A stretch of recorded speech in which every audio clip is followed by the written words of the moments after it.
వి gold trusted gold buyers మీరు తాకట్టు పెట్టిన బంగారాన్ని విడిపించి ఈ రోజు ఉన్న మార్కెట్ ధరకు కొనబడను 7771077720.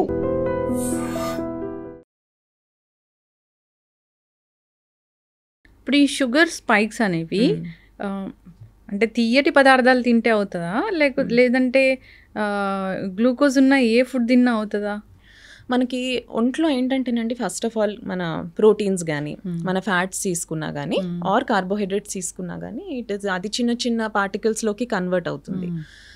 షుగర్ కంటెంట్ ఎక్కువ ఉన్నవి అంటే సింపుల్ షుగర్స్ అంటే ఇమీడియట్గా షుగర్ స్పైక్ చేసేవి కానీ, లేదు అంటే processed foods or saturated fats ఎక్కువ ఉన్నవి అంటే మైదా ప్రోడక్ట్స్ కానీ or too much of corn, sweet corn లాంటివి తీసుకోవడం కానీ, too much of white rice, ఇవన్నీ కూడా మన చక్కెర స్థాయి ఎక్కువ ఉంటాయి వాటిలో. సో అవి తీసుకున్నా కూడా అల్టిమేట్లీ షుగర్, ప్యూర్ షుగర్ కానీ బెల్లంతో కూడా షుగరే ఉంటుంది, అదేమి డిఫరెంట్ దేమి కాదు. ఆల్టర్నేటివ్ షుగర్ లాగా అనుకుంటారు కానీ కాదు. హనీ ఏదైనా అల్టిమేట్ గా షుగర్ కింద కన్వర్ట్ అవుతుంది. సో మనం ఏంటంటే సింపుల్ షుగర్స్, బాగా ఆయిల్ కంటెంట్ ఉన్నవి కానీ, లేదంటే ప్రాసెస్డ్ ఫుడ్స్, ఇవి అవాయిడ్ చేయాలి.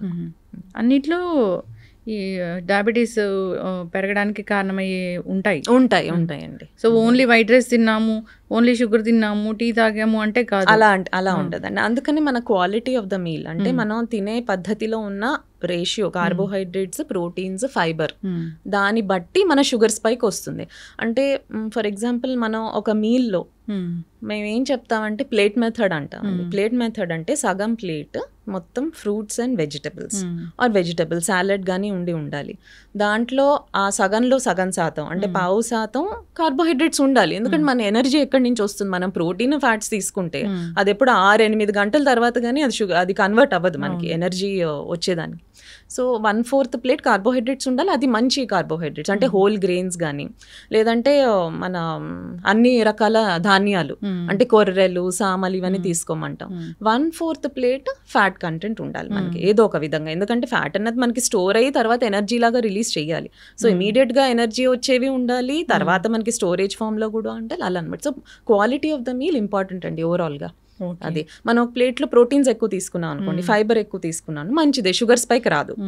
మనకి ఎక్కువ షుగర్స్, కార్బోహైడ్రేట్స్ ఎక్కువ ఉన్నట్టు ఇమీడియట్ గా షుగర్ స్పైక్ వచ్చేది బర్డన్ అయిపోతుంది ప్యాంక్రియాస్ కి. ప్యాంక్రియాస్ అనేవి లోపల ఉంటాయి కదా గ్లాండ్స్, అవి హ్యాండిల్ చేయలేవు అనమాట టూ మచ్ ఆఫ్ షుగర్స్, అదవుతుంది. ఓకే.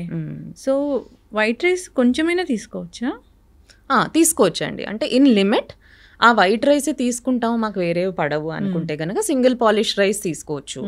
ఆర్ వైట్ రైస్ లో రకరకాలు ఉంటాయి. ఇప్పుడు కొన్ని లో GI రైస్ అని వస్తుంది, ఆర్ ఇప్పుడు మన బాస్మతి రైస్, ఇవన్నీ ప్యూర్ కంప్లీట్ గా పాలిష్ చేసే రైస్ కన్నా బెటరే అనమాట. బాస్మతి రైస్ తీసుకోవచ్చు షుగర్ ఇన్ లిమిట్. అంటే మనం ఎప్పుడైతే ఈ సోనా మసూరి తీసుకుంటామో అది కంప్లీట్ పాలిష్డ్ కదా, బాస్మతి స్లైట్లీ బెటర్. సో అలా మేము చెప్పడం అయితే వైట్ రైస్ అసలు వద్దని చెప్తాం వన్స్ షుగర్స్ ఉన్నప్పుడు అది. బట్ కొంతమందికి పడవండి. సో పేషెంట్ కి పడినప్పుడు మీరు ఇవే తీసుకోండి. వాళ్ళు చాలా మందికి బ్రౌన్ రైస్ పడదు, మిల్లెట్స్ చాలా పడవు, బట్ కంఫర్టబుల్ గా ఉంటారు మోస్ట్ ఆఫ్ ద పేషెంట్స్. లేదంటే ఇప్పుడు కొర్రెలు, వీటితో కాన్స్టిపేషన్ చెప్తారు, ఆర్ ఏజ్ ఎక్కువ ఉన్న వాళ్ళు ఉన్నారు అంటే 60 ఏళ్ళు 70 ఏళ్ళు దాటిన వాళ్ళని మనం చెప్పలేం మీరు ఇదే తీసుకోండి.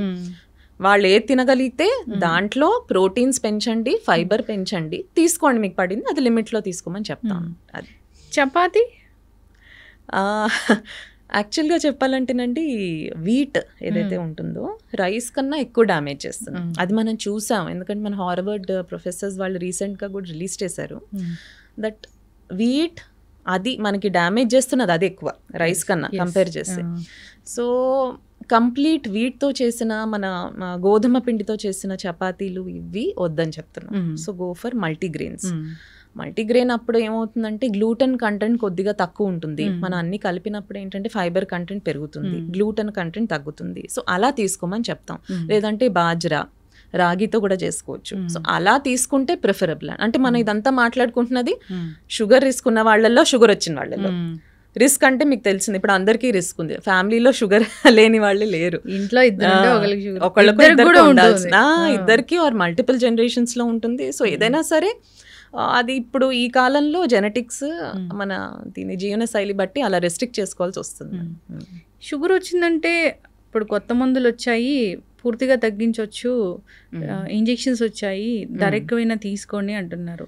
నిజంగానే షుగర్ని రివర్స్ చేసే, పూర్తిగా కంట్రోల్ చేసే, తగ్గించే మందులు వచ్చాయా?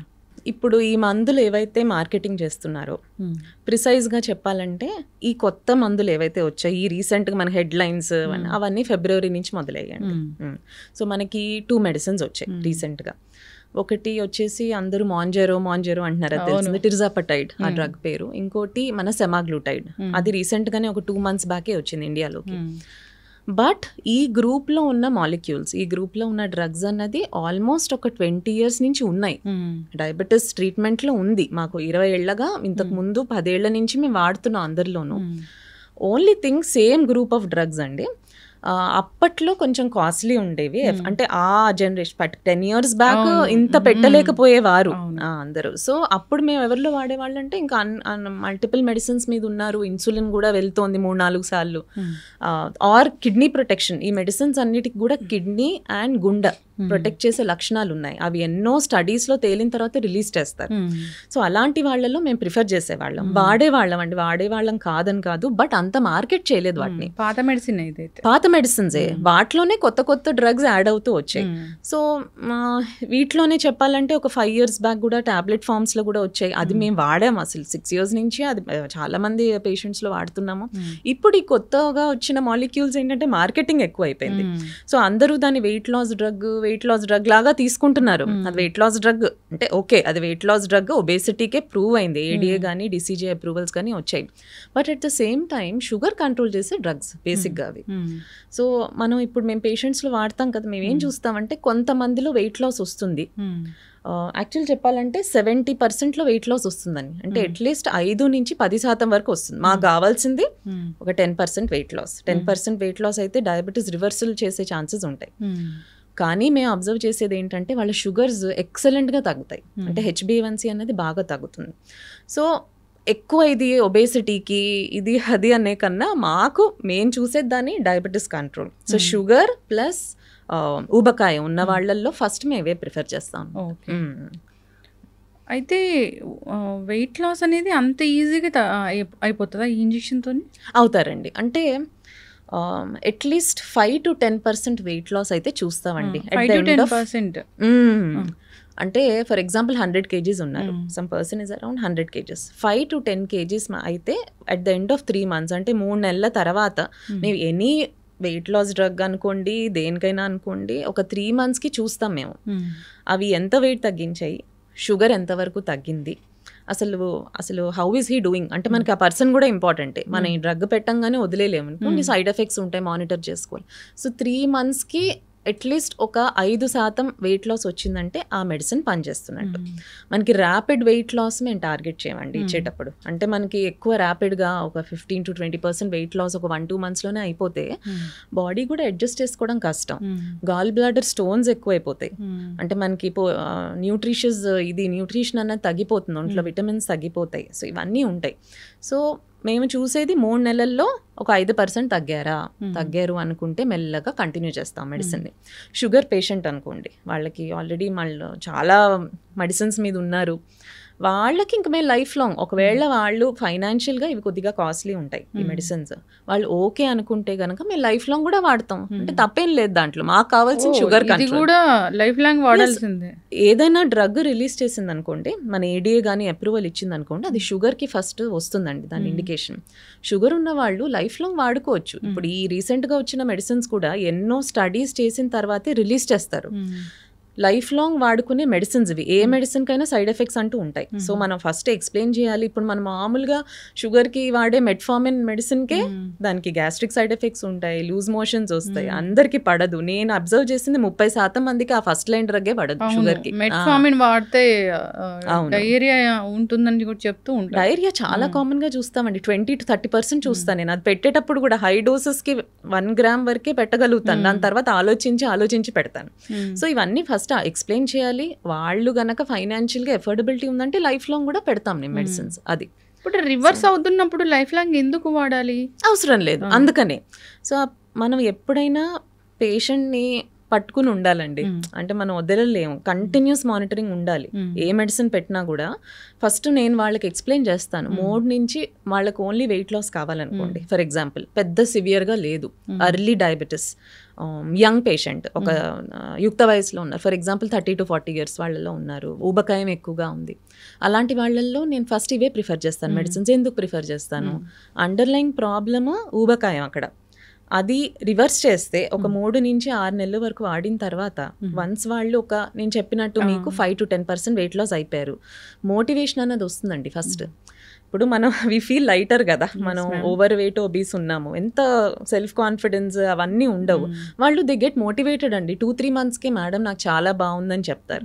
సో వాళ్ళంతట వాళ్ళే దే స్టార్ట్ డూయింగ్ మన ఫిజికల్ యాక్టివిటీ కానీ అది చేస్తారు. అలాంటప్పుడు ఇంకా అవసరం లేదు, షుగర్ రివర్స్ అవుతోంది ఆర్ మినిమం డ్రగ్స్ మెయింటైన్ చేయొచ్చు, అలాంటిప్పుడు తీసేస్తాం. So depends on their condition, అన్ని కూడా పేషెంటే ఇంపార్టెంట్ అండి అక్కడ. సో పేషెంట్ కి ఆ పేషెంట్ లక్షణాలు ఎలా ఉన్నాయి, ఫర్ ఎగ్జాంపుల్ 60 ఏళ్ళు దాటిన వాళ్ళు వచ్చారు, మామూలు ఓవర్ వెయిట్లోనే ఉన్నారు, ఒబేసిటీ లేదు, షుగర్స్ అన్నో పెద్ద ఎక్కువగా లేవనుకోండి, ప్రిఫర్ చేయము. ఎందుకంటే వేరే మెడిసిన్స్ కూడా ఉన్నాయి, వాళ్ళకి సైడ్ ఎఫెక్ట్స్ ఉంటాయి, వీళ్ళ gastric side effects, already gas issues ఉన్న వాళ్ళలో పెట్టలేము. సో ఇలా మనం ఒక్కొక్క పేషెంట్ని చూసుకుంటూ వాళ్ళకి మెల్లగా మనకి అంటే వీళ్ళకి ఎడ్యుకేషన్ కూడా ఇవ్వాలి, కౌన్సిలింగ్ ఇవ్వాలి, టైం తీసుకోవాలి పేషెంట్తో. హడావిడిగా పెట్టేసి తర్వాత వాళ్ళకి ఏమైనా సైడ్ ఎఫెక్ట్స్ వస్తే వాళ్ళు అంటే అన్ఇన్ఫార్మ్డ్గా ఉండకూడదు అనమాట. అయితే ఈ ఇంజెక్షన్స్ వచ్చాయి, వెయిట్ లాస్ అవుతారు, షుగర్స్ తగ్గిపోతాయి అంటే పూర్తిగా షుగర్ అనేది పూర్తి స్థాయిలో తగ్గిపోతుంది కొందరిలో. అంటే నేను చెప్పినట్టు యంగ్ పేషెంట్ బాగా మోటివేటెడ్గా ఉన్నారు, అయ్యో నాకు ఇప్పుడు వచ్చింది మేడం, నేను డెఫినెట్గా నాకు ఇప్పటిదాకా నా జీవన శైలి బాగాలేదు, నేను అంతా బాగా అవుట్ సైడ్ కొంచెం ఎక్కువ తీసుకునేవాడిని, అసలు కూర్చునే పని చేశాను, మధ్యలో అసలు లేవలేదు, ఇలా ఉన్న వాళ్ళల్లో బార్డర్ లైన్ షుగర్ ఉన్న వాళ్ళల్లో రివర్స్ అయ్యే ఛాన్సెస్ ఎక్కువ ఉంటాయండి. Border line sugar are mild diabetes till HbA1c 8 వరకు ఉన్న వాళ్ళల్లో కూడా రివర్స్ అయిన ఛాన్సెస్ చాలా వరకు ఉంటాయండి, 60 to 70%. అందుకనే ఎప్పుడు చెప్తాం షుగర్లో డైట్ లైఫ్ స్టైల్ 40% వాళ్ళదే ఉంటుందండి, మాకన్నా కూడా వాళ్ళది బాగా చేస్తే మనకి ఈజీ అయిపోతుంది కంట్రోల్ చేయడం. అదన్నమాట మ్యామ్. ఇంత అడ్వాన్స్ మెడిసిన్ వచ్చినా కానీ ఎప్పుడైనా మీరు పేషెంట్కి ఇన్సులిన్ పెడితే భయపడుతూ ఉంటారు. సో అసలు ఇన్సులిన్ అనేది ఎందుకు మీరు ప్రిస్క్రైబ్ చేస్తారు? ఇన్సులిన్ వెళ్ళి ఏం చేస్తుంది అసలు? టాబ్లెట్స్ కన్నా ఇన్సులిన్ అనేది బాగా పనిచేస్తుందా? సో ఇప్పుడు టైప్ 1 డయాబెటీస్ ఉందండి. టైప్ 1 డయాబెటీస్ అంటే చిన్నపిల్లల్లో వచ్చే షుగర్, వాళ్ళల్లో లోపల క్లోమా గ్రంథి ప్యాంక్రియాస్ అనేది పనిచేయవు జెనెటిక్గా. అది 90 ఎప్పుడైనా సరే 90% డ్యామేజ్ అయిన తర్వాతే మన గ్లాండ్స్ ఏవైతే ఉంటాయో అప్పుడే బయటపడతాయి, థైరాయిడ్ కానీ షుగర్ కానీ. అలాంటి వాళ్ళలో ట్రీట్మెంట్ ఇన్సులినే చిన్నపిల్లల్లో. సో అప్పుడు మనకు ఆప్షన్ లేదండి, we have to go for insulin, దాంట్లో ఎటువంటి సందేహం లేదు. టైప్ 2 డయాబెటీస్ అంటే కొంచెం పెద్దవాళ్ళలో వచ్చే షుగర్. మెయిన్ టైప్ 2 డయాబెటీస్ మన life style disease. Type 2 diabetes life style disease, type 1 కాదు. టైప్ 2 డయాబెటీస్లో వాళ్ళకి వెయిట్ ఇష్యూస్ ఉంటాయి, ఇవన్నీ లైఫ్ స్టైల్ వల్ల వచ్చిన షుగర్లో. ప్యాంక్రియాస్ అనేవి పనిచేస్తాయి, పని చేయదని కాదు, ప్యాంక్రియాస్ చక్కగా పనిచేస్తుంది, మనం తీసుకునే షుగర్ అంతా అది మెటబలైజ్ చేస్తుంది, షుగర్ లెవెల్ నార్మలైజ్ చేసేటట్టు ఆ క్లోమ గ్రంథి డ్యూటీ అది. బట్ ఇక్కడ ప్రాబ్లం వచ్చేసి ఇన్సులిన్ రెసిస్టెన్స్. ఆ ఇన్సులిన్ ఏదైతే ఉంటుందో మన అవయవాలు ఉంటాయి కదా, అది ఎక్కడ పనిచేస్తుంది? మసిల్, ఫ్యాట్, లివర్ దగ్గర పనిచేసి. అంటే ఇప్పుడు మెయిన్ ఇన్సులిన్ది నేనేం చెప్పాలంటే మీకు దాని రోల్ ఎట్లా ఉంటుందంటే, ఫర్ ఎగ్జాంపుల్ ఫుడ్ లేదు, అప్పట్లో ఫెమిన్స్ ఇవన్నీ వచ్చేవి కదా, అప్పుడు ఏం చేస్తుందంటే ఇన్సులిన్ మన తినే ఫుడ్ని యానబాలిక్ హార్మోన్ అంటే ఫ్యాట్ కింద స్టోర్ చేసేసి అన్ని చోట్ల పెట్టేస్తుంది. సో మనకి ఫుడ్ లేని టైంలో మనం ఆ ఫ్యాట్స్ని వాటిని యూజ్ చేసుకుని ఎనర్జీ వచ్చేదండి, మెయిన్గా అది యానబాలిక్ హార్మోన్. సో ఈ ఇన్సులిన్ అనేది పనిచేయదు టైప్ 2 డయాబెటీస్లో, ఆర్గన్స్ దగ్గర పనిచేయదు అనమాట. అలాంటప్పుడు మన ప్యాంక్రియాస్ ఎక్కువ ఇన్సులిన్ ప్రొడ్యూస్ చేయడానికి చూస్తూ ఉంటుంది, అదే జాబ్ చేయడానికి, మనం చేసే జాబ్కి ఎక్కువ ఇన్సులిన్ అనేది రిలీజ్ అవుతూ ఉంటుంది. సో అక్కడ ఇన్సులిన్ రెసిస్టెన్స్ కాబట్టి ప్రాబ్లమ్. మేము ఇచ్చే మెడిసిన్స్ ఇనీషియల్గా కూడా టైప్ 2 డయాబెటీస్లో మెడిసిన్సే పెడతాం, ఎందుకంటే అక్కడ ఇష్యూ ఇన్సులిన్ రెసిస్టెన్స్. సో ఆ ఇన్సులిన్ బాగా పనిచేసేటట్టు ఉండే మాలిక్యూల్స్, డ్రగ్స్ చూస్ చేసుకుని పెడతాం. రాను ఏమవుతుందంటే టైప్ 2 డయాబెటీస్లో కూడా ఒక 20 ఏళ్ళు దాటిన తర్వాత 15 to 20 years తర్వాత ఎంత మనం ఇన్సులిన్ రెసిస్టెన్స్ అనుకున్నా కూడా ఆ ఇన్సులిన్ మెల్లమెల్లగా దాని అమౌంట్ అన్నది తగ్గిపోతుంటుందండి. అంటే ప్యాంక్రియాస్ అంతకన్నా ఎక్కువ ప్రొడ్యూస్ చేయలేకపోతుంది. మెల్లగా 15-20 ఇయర్స్ తర్వాత ఇన్సులిన్ మీదకి వెళ్తారు. ఈ డయాబెటీస్ అనేది ప్రోగ్రెసివ్ డిసార్డర్. ప్రోగ్రెసివ్ అంటే రాను కొంచెం పెరుగుతుంది, అంటే పెరగని వాళ్ళు కూడా ఉంటారు ఎక్సెప్షన్స్.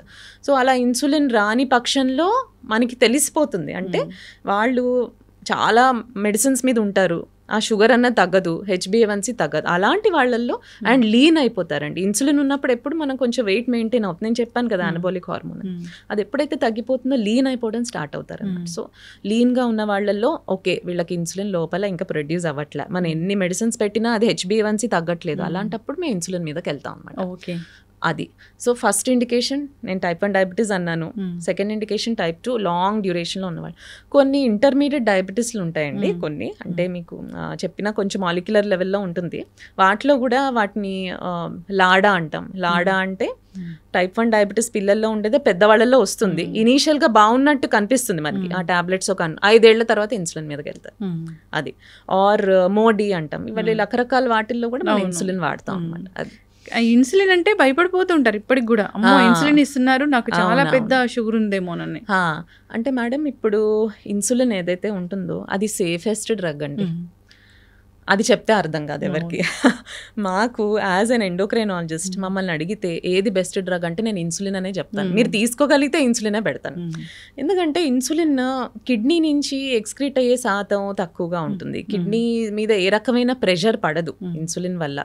తర్వాత లోపల ప్యాంక్రియాస్కి రెస్ట్ ఇస్తుంది, అంతే కదా. ప్యాంక్రియాస్ ఇక్కడ ఇన్సులిన్ రెసిస్టెన్స్ ఉంది, అది ట్రై చేస్తోంది, ఎక్కువ రావాలనుకుంటుంది బట్ రాలేకపోతుంది. సో డైరెక్ట్ ఇన్సులిన్ ఇస్తే ప్యాంక్రియాస్కి రెస్ట్ అనమాట.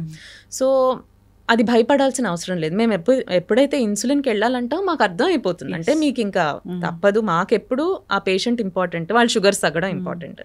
సో అలాంటప్పుడు మేము సజెస్ట్ చేస్తాం.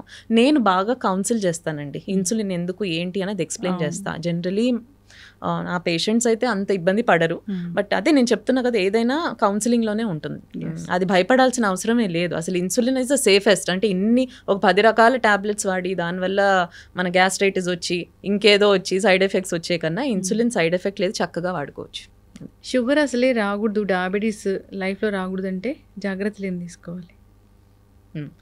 లైఫ్లో రాకూడదు అంటే ఫస్ట్ మన ఫ్యామిలీ హిస్టరీ చూసుకోవాలండి. ఎవరెవరికి ఉంది ఓకే తెలిసిపోతుంది, ఓకే మనం రిస్క్లో ఉందామని. సెకండ్ ఏం చేయాలంటే ఇప్పుడు స్క్రీనింగ్ అన్నది ఇంపార్టెంట్. నేను చెప్పినట్టు అర్లీ ఏజ్ 25 years దాటిన తర్వాత జస్ట్ స్క్రీన్ యువర్ సెల్ఫ్. మనకు టైం లేదు అనుకున్నా కూడా ఇయర్లీ వన్స్ టైం అయితే ఉంటుంది కదండి మన హెల్త్ కోసం. ఫస్ట్ మనం బాగుంటేనే వేరే వాళ్ళు బాగుంటారు. సో స్క్రీనింగ్ చేసుకోవాలి. దాంట్లో ఓకే షుగర్ లేదు నేను బాగానే ఉన్నాను అనుకుంటే కూడా BMI క్యాలిక్యులేట్ చేసుకోవాలి, బాడీ మాస్ ఇండెక్స్. అది సింపుల్, ఇప్పుడు అందరూ క్యాలిక్యులేటర్స్ ఉంటాయి, డాక్టర్సే చేసే అవసరం లేదు. సో BMI అన్నది ఇప్పుడు ఎట్లా ఉందంటే, ఇప్పుడు మనం ఏషియన్స్ కదండి, ఏషియన్స్కి ఎక్కువ కార్డియాక్ రిస్క్, ఎక్కువ షుగర్ వచ్చే రిస్క్ ఎక్కువ ఉంటుంది. సో మనకి కట్ ఆఫ్స్ ఇంకా తక్కువ. మనకు రెస్ట్ ఆఫ్ ద వరల్డ్కి 30 దాటితే ఒబేసిటీ, ఊబకాయం, 25 దాటితే ఓవర్ వెయిట్ అంట. మనలో 23 దాటితేనే ఓవర్ వెయిట్ BMI అనేది, 25 దాటితే ఊబకాయం అంతే. సో చూసుకుని ఓకే నేను బాగానే ఉన్నాను అంటే అలాంటి అంటే వెయిట్ గెయిన్ అవ్వకుండా చూసుకోవడం, లేదు ఓవర్ వెయిట్లో ఉన్నాను అంటే రెడ్యూస్ చేసుకోవడం వెయిట్, అదొకటండి. తర్వాత మూడోది ఏంటంటే మనం కొంచెం వ్యాయామం అది ఇంక్రీజ్ చేసుకోవాలండి. ఎందుకంటే ఒకవేళ లోపల ఇన్సులిన్ రెసిస్టెన్స్ ఉన్నా, షుగర్ ఎర్లీగా ఉన్నా, వ్యాయామంతో ఏమవుతుందంటే రెసిస్టెన్స్ తగ్గి మనకి షుగర్లోకి వెళ్ళే ఇది తగ్గిస్తుంది అనమాట. యోగా, బ్రీదింగ్ ఎక్సర్సైజెస్ అందరికీ చెప్తానండి. బికాజ్ మనం ఒక చోట కూర్చునే మనం లేచి పరిగెత్తే అవసరం లేదు. మనకి ఎక్సర్సైజ్ చేయాలంటే కూర్చుని అప్పర్ లింబ్ ఎక్సర్సైజెస్ కూడా చేసుకోవచ్చు, యోగా చేసుకోవచ్చు, ఇవన్నీ కూడా చేసుకోవచ్చు. సో ఇలా కొన్ని జాగ్రత్తలు, మనం తినే పద్ధతి మనకి తెలిసిపోతుంది కదా. మన రిస్క్లో ఉన్నప్పుడు మనం ఎక్కువ షుగర్స్ తీసుకోకూడదు, మనం ఎక్కువ డైరెక్ట్ కార్బోహైడ్రేట్స్ తీసుకోకూడదు, ఒక quality of the meal change చేసుకోవాలి, ఫైబర్ పెంచాలి, అవి చేసుకోవాలి. ఇప్పుడు చాలా అవేర్నెస్ పెరిగిపోయిందండి. యూట్యూబ్ ఛానల్స్లో చూసి ఓపెన్ చేస్తేనే మీకు అసలు ఏం తినాలి ఏంటి అందరు చెప్పేస్తున్నారు. So I think awareness has increased. And మనం అలా చూసుకుంటే ఐ థింక్ షుగర్ కంప్లీట్గా రాదు అని చెప్పలేను, డిలే చేసుకోవచ్చు. అంటే 10 ఏళ్ళు డిలే చేయొచ్చు, ఆర్ వచ్చింది ఏదో మైల్డ్గా వచ్చే అవకాశం ఉంటుంది, అలా అనమాట. చక్కటి ఇన్ఫర్మేషన్ మ్యామ్. షుగర్తో పాటు చూస్తే చాలా మందిలో బీపీ కూడా ఉంటుంది. బీపీ, షుగరు, ఇంకా బీపీ మందులు, షుగర్ మందులు రెండూ ఉంటాయి. బీపీ అనేది అంటే దీనివల్లే వస్తుంది, ఈ ఏజ్లో వస్తుంది అనడానికి ఏమైనా ఉంటుందా? బీపీ కూడా నేను చెప్పినట్టు జీవన శైలికి సంబంధించిన ఇది డిసీజేనండి. సో మనం వెయిట్ గెయిన్ అవుతున్నా మనకి షుగర్కి ఎలా చెప్తామో రక్తపోటుకు కూడా అంతే. జెనెటిక్స్ మన ఇంట్లో ఉంటే మనకు వచ్చే అవకాశం ఉంటుంది. తర్వాత వెయిట్ గెయిన్ అయితే షుగర్ వస్తుంది. అందుకని షుగర్ ఉన్న వాళ్ళలో ఆల్మోస్ట్ 40 to 50% కలిపి ఉంటాయండి, అసోసియేషన్, కోరిలేటెడ్ అనమాట రెండు. సో షుగర్ రక్తపోటు రెండు వస్తాయి 50%. అలాగే కొలెస్ట్రాల్ కూడా 50% మందిలో కొలెస్ట్రాల్ ఉంటుంది. సో అల్టిమేట్గా వీటన్నిటికి కూడా సేమ్ థింగ్ అండి, నేను చెప్పినట్టు స్ట్రెస్, మన జీవనశైలి, జెనెటిక్స్, వెయిట్ మెయింటెనెన్స్, అదనమాట. ఓకే, అంటే బీపీ వచ్చిందంటే ఇది తగ్గదు, ఇలాగే ఉంటుందంటారు. బీపీని మనం పూర్తిగా తగ్గించుకోవచ్చా? ఎప్పటికైనా ట్యాబ్లెట్స్ పూర్తిగా మానేసే అవకాశం ఉంటుందా? అలా కూడా చూస్తామండి మేము. అంటే ఫర్ ఎగ్జాంపుల్ ఇప్పుడు ఫస్ట్ ఆఫ్ ఆల్ మనకి షుగర్, బీపీ మైల్డ్గా వచ్చింది అనుకోండి, దానికి అర్థమే జెనెటిక్గా రిస్క్ ఉన్నట్టు. ఏమి లేని వాళ్ళకి రావు. సో అది వచ్చినప్పుడు కొంతమంది ఒక ఫేజ్లో కొంచెం స్ట్రెస్ పెరగచ్చు వాళ్ళలో, ఆర్ లైఫ్ స్టైల్ బాగాలేదేమో ఆ ఫేజ్లో, మేబీ బాగా టూ మచ్ ఆఫ్ మనం బయట తినడం కానీ, సాల్ట్ కంటెంట్ ఎక్కువ ఉన్నది, ఆర్ యాడెడ్ సాల్ట్ మనకి బయట దొరుకుతాయి కదా ఫ్రోజన్ ఫుడ్స్, యాడెడ్ సాల్ట్, ఆ టైంలో మేము చూస్తామండి యంగ్గా ఉన్న వాళ్ళల్లో కూడా. వన్స్ వాళ్ళు లైఫ్ స్టైల్ చేంజెస్ చేసుకుని డైట్ చేంజ్ చేసుకున్న వాళ్ళలో తీసేసిన వాళ్ళు కూడా ఉంటారు. సో ఏదైనా సరే షుగర్కు ఉన్నట్టే బీపీ కూడా అంతే. కొంచెం అర్లీ స్టేజ్లో మనం జాగ్రత్తలు తీసుకుంటే మన మెడిసిన్ అనేది రిమూవ్ చేసేయచ్చు. Okay, yes ma'am. ఇంకా థైరాయిడ్ కూడా చాలా పెద్ద ప్రాబ్లం. అది చిన్న పిల్లల నుంచి థైరాయిడ్ ప్రాబ్లం అనేది ఉంటుంది. అంటే ఎన్ని ఏళ్ళకి, అంటే ఒక 10 years వచ్చిన పిల్లల నుంచి మనం థైరాయిడ్ టెస్ట్ చేయాలా? ఎందుకు ఇంత థైరాయిడ్ అనేది వస్తూ ఉంది? థైరాయిడ్ ఇప్పుడు ఏంటంటేనండి, థైరాయిడ్ కూడా మల్టిపుల్ జీన్స్, షుగర్ కానీ థైరాయిడ్ కానీ పాలిజెనిక్ ఇన్హెరిటెన్స్ అంట. అంటే ఒక జీన్, అంటే వీటికి జెనెటిక్ టెస్ట్ కూడా చేయము మేము. ఎందుకు చేయము అంటే మనం పట్టుకోలేము ఆ జీన్ని. మల్టిపుల్ జీన్స్ ఉంటాయి, అవి మనకి పాస్ అవ్వడం కూడా మన ఇన్సిస్టర్స్ నుంచి మల్టిపుల్గా ఒకళ్ళకి రావచ్చు. ఇప్పుడు మన ఇద్దరు సిస్టర్స్ ఉన్నారనుకోండి, ఒకళ్ళకి ఆల్మోస్ట్ అది 60 to 70% వరకు ఇన్హెరిట్ చేస్తారు. మిగతా వాళ్ళు మేబీ 20% ఇన్హెరిట్ చేస్తారు. వాళ్ళల్లో ట్రిగ్గర్, నేను చెప్పినట్టు life style is the trigger అనగానే ఈ 20-30% వాళ్ళు కూడా రావచ్చు. సో మనం పట్టుకోవడం చాలా కష్టం. సో థైరాయిడ్తో ఏమైపోతుందంటే ఈ మధ్యన అది థైరాయిడ్ ఆటో ఇమ్యూన్ అండి. ఇప్పుడు ఇవన్నీ మనకి లైఫ్ స్టైల్ డిసీజెస్ కదా మనం ఇప్పటిదాకా డిస్కస్ చేసుకున్నది. టైప్ 1 డయాబెటీస్ పిల్లల్లో ఉండే షుగర్ లాగే థైరాయిడ్ కూడా 95% ఇప్పుడు వచ్చేది ఆటో ఇమ్యూన్. ఆటో ఇమ్యూన్ అంటే ఏంటంటే మన అవయవాల మీద మన ఒంట్లో ఉన్న కణాలే దాడి చేస్తాయి. సో సోరియాసిస్, రుమటైడ్ ఆర్థరైటిస్, ఇవన్నీ ఆటో ఇమ్యూనిటీ అంటాం. ఇవన్నీ స్ట్రెస్తో పెరుగుతాయండి. దాని స్టడీస్ కూడా ఉన్నాయి. అందుకనే థైరాయిడ్ అన్నది డెలివరీ తర్వాత చాలా మందికి బయటపడుతుంది. డెలివరీ వరకు ఏం ఉండదు. డెలివరీ అయిపోయిన ఒక 1 to 3 monthsలో థైరాయిడ్ అన్నది వచ్చేస్తుంది చాలా మందికి. సో స్ట్రెస్ పెరిగింది. ఈ జీన్స్ అన్నది నేను చెప్పాను కదా, జీన్స్లో కూడా మీకు నేను ఏం చెప్పాలంటే ఎవరికి తెలియంది ఎపిజెనెటిక్ మోడిఫికేషన్స్ అని కూడా తయారవుతాయండి. ఈ ఎపిజెనెటిక్ మోడిఫికేషన్స్ ఏంటంటే మనకు వచ్చే జీన్స్ కాదు, అవి మేము చదువుకున్నప్పుడు ఈ ఎండోక్రైనాలజీ ఏదైతే ఉందో మా ప్రొఫెసర్ చెప్పేవారు, బాటర్స్ హైపోథసిస్ అని ఒకటి ఉంటుందండి. అదేం చెప్తుందంటే గర్భంలో ఉన్నప్పుడే, తల్లి గర్భంలో బిడ్డ ఉన్నప్పుడే ఆ తల్లి తినే ఫుడ్, ఏదైతే ఫుడ్ చైల్డ్కి వెళ్తుందో దాని ద్వారా కూడా ఆ చైల్డ్లో జెనెటిక్ ప్రోగ్రామింగ్ అన్నది జరిగిపోతుంది. సో కొంచెం ఇంతకు ముందు అంటే మన పాత జనరేషన్ అప్పుడు అంత మెటరల్ న్యూట్రిషన్ సరిగా లేనప్పుడు ఆ చైల్డ్లో జెనెటిక్ ప్రోగ్రామ్ అయిపోయి ఉండదు. ఆ చైల్డ్ ఎప్పుడైతే బయటపడతారో ఎక్సెస్ ఫుడ్కి అలవాటు పడితే గనక, ఎక్సెస్ ఫుడ్ అది హార్మ్ఫుల్ అయిపోతుంది అనమాట చైల్డ్కి. సో వాళ్ళకి ఏంటంటే ఈ లైఫ్ స్టైల్ డిసీజెస్ వచ్చేస్తాయి. ఇప్పుడు అదే అంట, లో బర్త్ వెయిట్ చైల్డ్ ఎవరైతే ఉంటారో, లో బర్త్ వెయిట్ అంటే దాని చాలా కారణాలు ఉంటాయి. మదర్ న్యూట్రిషన్ బాగాలేదనో, ఆర్ వేరే ప్లాసెంటల్ ఫ్యాక్టర్స్, బీపీ ఉందనో, ఆ చైల్డ్ బాడీ జెనెటిక్స్ అన్నది ఇట్ ఈస్ మేడప్ అండి ఆ ఎన్వైరన్మెంట్కి. బయటికి ఇప్పుడు రాగానే మనకి ఫుడ్ ఈజీలీ అవైలబుల్ అయిపోయింది. సో ఇంత హై ఫుడ్ అన్నది ఎక్స్పోజ్ అవ్వగానే లో బర్త్ వెయిట్ కిడ్సే ఒబేసిటీకి వాళ్ళకి చాలా రిస్క్ అనమాట నార్మల్ బర్త్ కన్నా. సో ఇవన్నీ జెనెటిక్ ప్రోగ్రామింగ్ అయిపోతుంది. సో మనకి జనరేషన్ టు జనరేషన్ మన ఎక్కువ అంటే ఇది అంత అన్నెసరీ, మనకి ఇంత కార్బోహైడ్రేట్స్ అన్నది అన్నెసరీ. ఎందుకంటే పాతకాలంలో ఇంత ఉండేది కాదు, వాళ్ళు బాగా పనిచేసేవారు. సో బాడీ అన్నది అలా అలవాటు అయిపోయింది, బాగా నడవడం, బాగా పనిచేయడం. మనం తీసుకునే ఫుడ్ కూడా అప్పుడు నేను చెప్పాను కదా మీకు, హై ఫైబర్ ఫుడ్ అది తీసుకునేవారు. ఇప్పుడు మనం సడన్గా ఇంత ఫుడ్, ఇన్ని అవుట్లెట్స్ ఓపెన్ అయిపోయి చైల్డ్ కూడా ఎక్స్పోజ్ అయిపోతున్నారు. సో దానికి ఏంటంటే ఎపిజెనెటిక్ చేంజెస్, అంటే అవి వేరే రకమైన జీన్స్, అవి కూడా స్ప్రెడ్ అవుతూ ఉంటాయి అనమాట. సో ఇవన్నీ కూడా జెనెటిక్స్లో చాలా చేంజెస్ వచ్చాయండి. ఇప్పుడు లో బర్త్ వెయిట్ ఉన్న బేబీస్ వచ్చారు అన్నప్పుడు వాళ్ళు బయటకు వచ్చాక చాలా ఫుడ్ పెడతాము, అప్పుడు అలా పెట్టకూడదని చెప్పాలండి.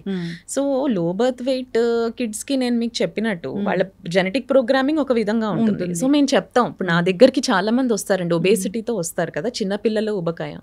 లో బర్త్ వెయిట్ ఉన్నప్పుడు అసలు ఇప్పుడు ఫస్ట్ మదర్కి చెప్పాలి, ఓవర్ ఫీడ్ చేయొద్దు చైల్డ్ని. ద చైల్డ్ నార్మల్ వెయిట్లో ఉంటే చాలు, ఎదుగుదల ఉంటుందో లేదో చూసుకోండి అంతే. వెయిట్ మా బాబు బాగా లావ్ అయిపోవాలి, చాలా సన్నంగా ఉంటారంటే ఎందుకు? నార్మల్ వెయిట్ ఉంటే చాలు కదా, ఏం చేస్తారు? అది ఒబేసిటీ వల్ల హెల్దీ వెయిట్ ఉంటే చాలు. సో వాళ్ళకి ఎక్కువ మన న్యూట్రిషన్ పెట్టేస్తే వాళ్ళల్లో పిల్లల్లో ఊబకాయం, ఆడవాళ్లలో చిన్నపిల్లల్లో పీసీఓడీలు, 15 ఏళ్లకే పీసీఓడీలు, ఇవన్నీ చూస్తున్నాం మేము. అది పీసీఓడి పీసీఓఎస్ అనేది అసలు చాలా పెద్ద ప్రాబ్లం. సో అది అంటే ఏ హార్మోన్ చేంజ్ వల్ల అది అలా వస్తుంది? పీసీఓఎస్ కూడా జెనెటిక్కేనండి. సో దాంట్లో కూడా ఇలాగే సేమ్ మల్టిపుల్ జీన్స్ ఉంటాయి. బట్ నేను చెప్పినట్టు ఇప్పుడు చైల్డ్హుడ్ ఒబేసిటీ చాలా ఎక్కువైపోయిందండి పిల్లల్లో. అంటే మీరు మన డేటా కనుక చూస్తే డయాబెటీస్ ఒక 2 times పెరిగితే ఒక 10 ఏళ్ల నుంచి మన ప్రివిలెన్స్ అన్నది, ఇప్పుడు చైల్డ్హుడ్ ఒబేసిటీ 3 times పెరిగిపోయిందండి. సో నేను మీకు చెప్పినట్టు చిన్నపిల్లల్లోనే అంత వెయిట్ అది ఉందంటే మరి వాళ్ళ ప్యూబర్టీకి కూడా ఎఫెక్ట్ చేస్తుంది కదా. ప్యూబర్టీ చాలా important phase of an individuals life, puberty అన్నది. సో దాంట్లో ప్యూబర్టీ అంటే ఏంటి అంటే మన హార్మోన్స్, ఈ సెక్స్ హార్మోన్స్ మగవాళ్ళలో ఆడవాళ్ళలో ఏదైతే ఉంటాయో అవి ఇంక్రీజ్ అవుతాయి. సో ఈ వెయిట్ ఎక్కువ ఉంటే వాళ్ళలో అర్లీగా సిగ్నల్ వెళ్ళిపోతుంది మన బ్రెయిన్కి, ఇంకా ఇది టైమ్ ఇప్పుడు ప్యూబర్టీ రావడానికి అన్నది, అందుకనే అర్లీగా చూస్తున్నాం. అది వీటన్నిటికీ ఏ లైఫ్ స్టైల్ డిసీజ్ వచ్చినా దానికి ఒక మూల కారణం, ఒక రూట్ కాజ్ ఏదంటే ఒబేసిటీ ట్రిగ్గర్. నేను చెప్పినట్టు మీకు ఆ ట్రిగ్గర్ అన్నది, ప్లస్ నేను చెప్పాను కదా మన అన్ఫార్చునేట్లీ మనం అందరం కూడా ఈ ఎపిజెనెటిక్ చేంజెస్ ఏదైతే ఉన్నాయో అన్ని జనరేషన్స్ గా మనం అందరం వీఆర్ ఎక్స్పోజ్ టు ఇట్ అండి. సో బరువు పెరగకూడదంటే వీళ్ళకి ఇలాంటి డైట్ ఉండాలి అంటే ప్రతి ఒక్కరికి కూడా ఇట్లా ఒక ర్యాండమ్ గా ఒక యూనివర్సల్ గా జనరల్ గా ఒక డైట్ ఉంటది అంటే ఎట్లా ఉండాలి మ్యామ్? అది ఏమైనా WHO చెప్పడం కానీ లేదంటే చెప్పడం జరిగిందా అసలు ఇలాంటి డైట్? అదే మేము చెప్పినట్టు నేను ఇనీషియల్ ఫస్ట్ మీకు చెప్పాను కదా, ప్లేట్ మెథడ్ అన్నది అయితే it is given by IDA and మేము ఇచ్చే డైట్ చార్ట్స్ లో కూడా మొత్తం బొమ్మలు అవన్నీ వేసి ఇస్తామండి. ఇటువంటి డైట్ అని చెప్పలేము, ఎందుకంటే ఫర్ ఎగ్జాంపుల్ సౌత్ ఇండియన్స్ ఉన్నారనుకోండి, మనం ఒక రకమైన డైట్ కి అలవాటు పడి ఉన్నాం, మనం సడన్ గా మీరు రోటీకి షిఫ్ట్ అయిపోండి ఇది అది అంటే కుదరదు. నార్త్ ఇండియన్స్ కూడా అంతే. సో ఇప్పుడు వీళ్ళే కాదు, వెస్టర్న్, ఇప్పుడు వెస్టర్నైజేషన్ వాళ్ళకి వెస్టర్న్ కంట్రీస్ లో కూడా అయిపోయింది కదా షుగర్ అది. సో మనం బాడీ ఏదైతే అలవాటు పడ్డామో అదే meal in limit, fibre increase చేసుకుని, సాలెడ్ అంటే మనం తినే కూరగాయలు అది ఇంక్రీజ్ చేసుకుని, కొంచెం ప్రోటీన్ కంటెంట్ ఇంటి చేసుకుని ఆ ప్రపోర్షన్స్ చూసుకుంటే సరిపోతుంది. సో ఒబెసిటీ వస్తే, ఊబకాయం వస్తే తగ్గించడానికి వచ్చిన ఇంజెక్షన్స్ అనేవి పనిచేస్తాయి? డెఫినెట్గా పనిచేస్తాయి, డెఫినెట్లీ. సో భయపడాల్సిన పని అయితే లేదు, కానీ లైఫ్ స్టైల్ అనేది పూర్తిగా చేంజ్ చేసుకోవాలి. లైఫ్ స్టైల్ అంటే మీకు ఆ ఇంజెక్షన్స్ తీసుకుంటే ఒక లక్షణం ఏముంటుందంటే ఎపిటైట్ అనేది తగ్గుతుందండి. సో ఆటోమేటిక్గా మనకి ఆ ఎపిటైట్ సెంటర్ మీద ప్రభావం చేస్తాయి ఈ ఇంజెక్షన్స్. ఎపిటైట్ అనేది తగ్గుతుంది, but at the same time ఈ మెడిసిన్స్ మీద ఉన్న వాళ్ళలో నేను ఫిజికల్ యాక్టివిటీ కంపల్సరీ చెప్తానండి. సో ఎండోక్రైన్ అంతా బాగుండాలి, ఈ సిస్టమ్ అంతా బాగుండాలి అంటే ఏం చేయాలి అంటే ఫస్ట్ డీస్ట్రెస్ అండి. అది నేను చెప్పలేను, అది it is easy to say then done, అంతే కదా. ఇప్పుడు నాకు తెలుసు స్ట్రెస్ తీసుకోకూడదని, బట్ నాకు తప్పదు. మీదైనా అంతే, ప్రొఫెషన్, సో ఎవరిదైనా అంతే. బట్ నేనేమంటానంటే at least 1 hour in a day అండి, 1 గంట అట్లీస్ట్ యోగా చేయడము, అంటే మన కోసం మనం టైం తీయాలండి. ఒక 1 hour, 1 hourలో మీరు బ్రిస్క్ వాకింగ్ చేస్తారు, లేదు నేను వెళ్ళిపోయి స్విమ్మింగ్ చేస్తాను, లేదంటే నేను హాయిగా ఒక్కదాన్నే ఉండి యోగా చేసుకుంటాను. సో 1 hour మనకి మనం ఉన్నప్పుడు మన హెల్త్ గురించి కాన్సన్ట్రేట్ చేస్తాం, స్ట్రెస్ అన్నది ఉండదు. సో ఫస్ట్ డీస్ట్రెస్ అవ్వడం చాలా ఇంపార్టెంట్. తర్వాత నేను చెప్పినట్టు మీకు ఐడియల్ వెయిట్ మెయింటైన్ చేయడం, మీ హైట్కి ఎంత వెయిట్ ఉండాలో అంత మెయింటైన్ చేయాలి. అండ్ మనం తినే పద్ధతి మార్చుకోవడం, ఇవన్నీ కూడా ప్లే చేస్తాయండి రోల్. ఎందుకంటే హార్మోన్స్ అన్నదే చాలా డిఫికల్ట్ అండి, మన ఈజీ కాదు. హార్మోన్స్ దే మెయింటైన్, మొత్తం మెటబాలిజం మెయింటైన్ చేస్తాయి అవి. అది ఒబెసిటీ వచ్చినప్పుడు డైటీషియన్ దగ్గరికి వెళ్ళాలా, డాక్టర్ దగ్గరికి వెళ్ళాలా? ఇద్దరు హెల్ప్ తీసుకోవచ్చు అండి, ఇద్దరు హెల్ప్ తీసుకోవచ్చు. డైటీషియన్స్ కూడా వాళ్ళ జాబ్ వాళ్ళు చేస్తారు, డైట్స్ ఇస్తారు, అది మనం ఫాలో చేయొచ్చు. ఏదైనా సరే మనకు రకరకాల డైట్స్ ఉన్నాయండి. ఇప్పుడు ఇంటర్మీడియట్ ఫాస్టింగ్ ఉంది, మెడిటేరియన్ డైట్కి షిఫ్ట్ అవ్వమంటారు. మనం తినగలమా మెడిటేరియన్ డైట్? తినగలమా మనం? ఆలివ్ ఆయిల్తో చేసినవి ఇవన్నీ, అది బెస్ట్ డైట్ యాక్చువల్గా. Mediterranean kind of diet is best. అందుకని అక్కడ మనం ఎక్కువ చూడం ఇవన్నీ, డయాబెటీస్ అవి. సో మన న్యూట్రిషనిస్ట్ వాళ్ళు మనకి ఏం ఫుడ్ తీసుకుంటామో, ఎన్ని క్యాలరీసో ఫిక్స్ చేసి ఇస్తారు. అది ఎక్కువ రోజులు మనం కంటిన్యూ చేయలేము. సో నేనేమంటానంటే, ఫస్ట్ ఒబేసిటీ ఉందంటే first go and consult and endocrinologist, డాక్టర్ని కన్సల్ట్ చేయండి, న్యూట్రిషనిస్ట్ని కన్సల్ట్ చేయండి, మీ ఇష్టం అది. కన్సల్ట్ చేయండి, ఏదో ఒక డైట్ ఫాలో చేయండి. If it is working well, బాగానే పనిచేస్తుందంటే కంటిన్యూ చేయండి, అంతే. అంటే మన ఈ ఫిక్స్డ్ డైట్ అని ఇవ్వలేము, ఎవ్వరు కూడా అది సస్టైన్ కాదండి. మొన్న మీటింగ్లో కూడా మాకు అయింది డిస్కషన్, ఈ ఒబేసిటీ డ్రగ్స్ ఉన్నప్పుడు మనం చెప్తాం పేషెంట్కి లైఫ్ స్టైల్ చేయండి, ఎన్ని రోజులు చేయగలుగుతారు? వాళ్ళకి వాళ్ళ లైఫ్ ఉంది, వాళ్ళ జీవితం ఉంది, స్ట్రెస్ ఉంది. సో ఏదైతే మనకి కన్వీనియంట్గా ఉంటుందో అది కంటిన్యూ చేయాలి మనం ఎక్కువ రోజులు. అది ఇప్పుడు maida, sugar, white sugar, maida, white rice, so white salt ఇలా చెప్తారు కదా మ్యామ్, నిజంగానే ఇవి అంత డేంజర్ ఫుడ్స్? అంతేనండి. So anything which is white in colour is not good, అది మనం తెలుసుకోవాలి. తర్వాత పాలు వస్తే కనుక, పాలకి అసలు 25 years దాటిన తర్వాత యాక్చువల్గా ఇప్పుడు వచ్చే మన పాలకి అసలు అవసరం లేదని చెప్తాం. మిల్క్ ప్రోడక్ట్స్ తీసుకోమని చెప్తున్నాం మేము. అంటే మజ్జిగ కానీ పెరుగు కానీ ఇవి తీసుకోవచ్చు. సో ఇప్పుడు ఏమవుతుందంటే ఆ కల్తీ అన్నది ఎక్కువైపోయిందని మనం వీ కెనాట్ ఎస్కేప్ ఇట్ అండి. ఎందుకంటే మనం అక్కడ ఉండి చూడట్లేదు, ఆ ప్రాసెసింగ్ ఎలా చేస్తున్నారు ఏంటి మనకి తెలియదు. మనకు దగ్గరకు వచ్చే ప్రోడక్ట్ కంప్లీట్లీ అనవేర్ మనం, అది ఎలా జరుగుతుంది ఏంటి అన్నది. మిల్క్ దాంట్లో ఒకటి చాలా మనకి డౌట్ఫుల్ ఇదండి. సో అది ఎలా ప్రాసెస్ చేస్తున్నారని తెలియదు, అన్లెస్ అంటే మనం ష్యూర్ అయితే తప్పితే. సో పిల్లల్లో డెఫినెట్లీ మిల్క్ అన్నది చాలా ఇంపార్టెంట్. పిల్లల్లో కూడా షుగర్, సాల్ట్ అనవసరం. సాల్ట్ అన్నది మనకి ఎంతవరకు కావాలో అంతవరకే. మన ఏంటి దేనికి కావాలి మనకి సాల్ట్? జస్ట్ ఆ టేస్ట్ వచ్చేంత వరకు. తర్వాత సోడియం ఉంటుంది, సోడియం చాలా ఇంపార్టెంట్ కదా. మన డీహైడ్రేషన్ ఉన్నప్పుడు సాల్ట్ తీసుకోమంటాం, ఆ సోడియం మినిమం మనకి కావాలి. ఇప్పుడు ఏంటంటే ప్రతి దాంట్లో యాడెడ్ సాల్ట్ అయిపోయింది, సో అంత అవసరం లేదు, వాడాల్సిన అవసరం లేదు అసలు. యాడెడ్ సాల్ట్ అనేది చాలా డేంజరస్ అండి. మనం కుక్ చేస్తున్నప్పుడే మీల్లో మనకి మినిమం ఎంత కావాలో అప్పుడే వేసుకోవాలి, అంతే.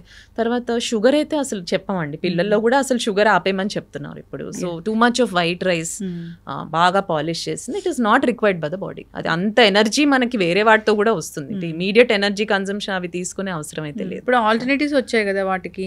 ఇప్పుడు వైట్ సాల్ట్ కి పింక్ సాల్ట్ వాడమంటున్నారు, వాడుకోవచ్చు అండి. ఓన్లీ థింగ్ ఏంటంటే మనం థైరాయిడ్ డీల్ చేసేటప్పుడు కొంచెం ఇబ్బందులు ఇస్తాయి. సో థైరాయిడ్ కి ఏంటంటేనండి అయోడిన్ అన్నది చక్కగా వెళ్ళాలి ఒంటికి, ఎంతైతే కావాలో డైలీ రికమెండెడ్ డైటరీ అలవెన్స్ ఉంటుంది, సో దానికి తగినట్టు తీసుకోవాలి. వైట్ సాల్ట్ లోనే ఉంటుంది iodine, it is well iodized. కావాలంటే లో సోడియం సాల్ట్ కి వెళ్ళొచ్చు మనం, వైట్ సాల్ట్ లో కూడా లో సోడియంది దొరుకుతుంది మనకి. సో అలా థైరాయిడ్ డీల్ చేస్తున్నప్పుడు అయోడిన్ అనేది బాగా వెళ్ళాలండి. అంటే ఎక్సెస్గా కూడా కాదు, ఎక్సెస్గా ఉంటే వేరే రకం వస్తాయి. సో డైలీ ఎంత కావాలో అంత మనకి తీసుకోవాల్సి వస్తుంది థైరాయిడ్కి కూడా. షుగర్కి ఆల్టర్నేటివ్ అంటే, షుగర్కి ఆల్టర్నేటివ్ మనం మినిమంగా తీసుకుంటాము మేము. ఫర్ ఎగ్జాంపుల్ మనం tea, coffee once daily is enough. Okay, so 1 to 2 cups per day పర్వాలేదండి. ఎవ్రీ టైం దాంట్లో నేను పాలు వేసుకుంటాను, దాంట్లో షుగర్ వేసుకుంటానంటే ప్రాబ్లం వస్తుంది. బ్రౌన్ షుగర్ వాడచ్చు. సో వన్స్ డైలీ తీసుకుంటానంటే దాంట్లో మిల్క్ తో కూడా పర్వాలేదు. దాంట్లో తాటి బెల్లం కానీ, బికాస్ బెల్లం ఈ బ్రౌన్ షుగర్ లో సేమ్ షుగర్ లాగే, కాకపోతే వీటిలో కొంచెం పోషక విలువలు ఎక్కువ ఉంటాయి. అండ్ సో కొంచెం తాటి బెల్లం, బ్రౌన్ షుగర్ ఆల్టర్నేటివ్ అండి. అది వన్స్ పర్ డే.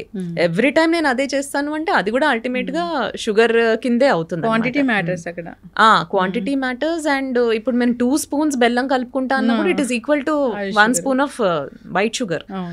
సో అది తర్వాత అంతేనండి. ఈ ఆర్టిఫిషియల్ స్వీట్నర్స్ కూడా ఉన్నాయి కదా, దాంట్లో స్టీవియా అన్నది యూజ్ చేయొచ్చండి కొంతవరకు, బట్ లాంగ్ టర్మ్ స్టడీస్ లేవు వాటి మీద కూడా. సో ఆర్టిఫిషియల్ స్వీట్నర్స్ మీద స్టడీస్ చేశారు, కొంచెం క్యాన్సర్ రిస్క్ వచ్చిన యానిమల్ స్టడీస్లో. అవి 15 years దాటి స్టడీస్ అన్నవి లేవు. సో మనకి లాంగ్ టర్మ్గా వాటి సేఫ్టీ కూడా తెలియదు అనమాట. ఇంకా వైట్ రైస్ అయితే సింగిల్ పాలిష్ రైస్ అయితే ఓకే. సో మిల్లెట్స్ ట్రై చేయొచ్చు, మిల్లెట్స్ ట్రై చేయొచ్చు, కిన్వా ట్రై చేయొచ్చు. క్వినోవా కూడా మిల్లెట్సే కదా, అది కూడా ఏదైనా సరే ఫైబర్ కంటెంట్ ఎక్కువ ఉండాలి అదనమాట. చక్కటి ఇన్ఫర్మేషన్ మ్యామ్, చాలా చక్కగా చెప్పారు. అంటే లైఫ్ స్టైల్ డిసీజెస్ అనేవి ఎందుకు వస్తున్నాయి, అసలు ఆ లిస్ట్ అనేది ఎంత ఉంది, ఎట్లా తగ్గించుకోవాలి, మన ఎండోక్రైన్ సిస్టమ్ అనేది ఎలా ఉంటుంది, సో అది మంచిగా ఉండాలంటే ఎటువంటి జాగ్రత్తలు తీసుకోవాలని చాలా చక్కగా చెప్పారు. సిరీస్ కంటిన్యూ చేద్దాం మనం. సో అందరు ఫాలో అవ్వాలని కోరుకుందాం. ధన్యవాదాలు. థ్యాంక్ యూ అండి. Thank you. Sir, one life lesson what medicine has taught you. Whatever you can do without expecting. But I really believe మన పాజిటివ్ యాటిట్యూడ్ ఉంటేనే మనం ఏదైనా సాధించగలం. గట్ ని మనం కరెక్ట్ గా డీల్ చేసినట్లయితే అది మనకి పాజిటివ్ హార్మోన్స్ ని రిలీజ్ చేస్తుంది. షుగర్ వచ్చిన వాళ్ళ పరిస్థితి ఏంటి? పొట్ట దగ్గర పెరిగితే దాన్ని ఆండ్రాయిడ్ అంటారు, ఆండ్రాయిడ్ ఫోన్ కదా. అసలు థాట్స్ ఎందుకు వస్తాయి? బ్రెయిన్ డెడ్ అంటే దానికి ప్రపంచం అంతా కూడా కొన్ని నిర్దిష్టమైనటువంటి లక్షణాలు. మానసికంగా ధైర్యంగా ఉంటే క్యాన్సర్ జయించవచ్చు. You are a doctor for a cause sir, అంతే. వాళ్ళకి వచ్చిన ఆదాయం కాకుండా ఫ్రీ సర్వీస్ ఎంతమందికో చేస్తారు.